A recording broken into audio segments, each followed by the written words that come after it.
तो चलिए, जैसे ये क्वेश्चन दिया हुआ है मैथमेटिक्स, ठीक।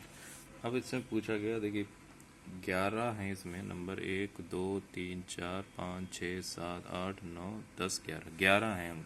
अब इसमें 11 हैं अल्फ़ाबेट, और 11 में से 11 हमें सेलेक्ट करने हैं, ठीक। अब ये पूछ रहा है कि 11 डिजिट का ही ये नंबर तैयार करना है, ठीक है, बनाना है। तो 11 में से हमें 11 सेलेक्ट करने पड़ेंगे और 11 अपनी पोजीशन पे अरेंज भी होंगे, ठीक है। तो यहाँ पे आपको पता है कि डायरेक्ट अगर हम देखो डेफिनीशन से अगर लिखें कि परमुटेशन लगेगा ये यहाँ पर, क्योंकि सिलेक्शन प्लस अरेंजमेंट है।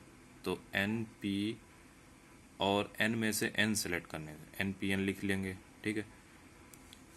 और ये होता क्या है, N C N into N factorial, ठीक। एक तो मेथड ये हो गया। दूसरा, हम इनमें से ये 11 अंक में से 11 सेलेक्ट कर लेते और 11 को क्या करते, अरेंज कर लेते। तो अरेंज करने का क्या था, 11 फैक्टोरियल हो जाएगा, ठीक। तो दोनों ही बात एक ही है। तो तीसरा, जब कभी इस तरीके की सिचुएशन आती है तो हम ये दोनों ना लिख के डायरेक्ट लिख लेते हैं यहाँ पे एन फैक्टोरियल, क्योंकि जब हमें 11 में से 11 सेलेक्ट करने हैं तो हम एन फैक्टोरियल लिख लेते हैं। क्योंकि देखो यहाँ एन सी एन जो है वो तो 1 है और यहाँ पर भी 1 है। बाई डिफ़ॉल्ट देखो इनडायरेक्ट वे में एन फैक्टोरियल ही आ रहा है, एन फैक्टोरियल ही आ रहा है। लेकिन अब एक बात इसमें देखनी होगी कि अगर कोई डिजिट रिपीट कर रहा है, मान लो कोई अल्फ़ाबेट इसमें रिपीट करता है, तो उसको आपको डिवाइड करना पड़ेगा।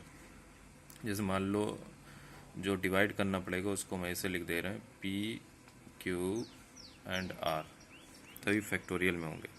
जैसे इसमें 11 है, ठीक है, तो 11 लिखोगे 11 फैक्टोरियल अपॉन, अब देखो ए जो है 2 बार रिपीट कर रहा तो वो 2 बार हो जाएगा, ठीक। और टी जो है वो रिपीट कर रहा है 2 बार, एम जो है वो भी 2 बार रिपीट कर रहा है, और कोई रिपीट कर रहा है नहीं, और कोई रिपीट नहीं कर रहा, ठीक। तो फाइनल आंसर आपका यू मिलेगा, ये वाला मिलेगा, ये होगा आपका फाइनल आंसर। तो इस बात को ध्यान रखना कि जब भी रिपीटिशन है किसी डिजिट को, उसे डिवाइड कर देना। तो आप ये दोनों चीज़ें नहीं लिखेंगे, आप इनकी कोई आवश्यकता नहीं, बस आपको दिमाग में रखना है कि ये होता है करके, ठीक है। अब डायरेक्ट लिखेंगे एन फैक्टोरियल अपॉन, अगर रिपीट है तो ये लिखना है, अगर रिपीट नहीं हो रहा है तो इसकी कोई आवश्यकता नहीं।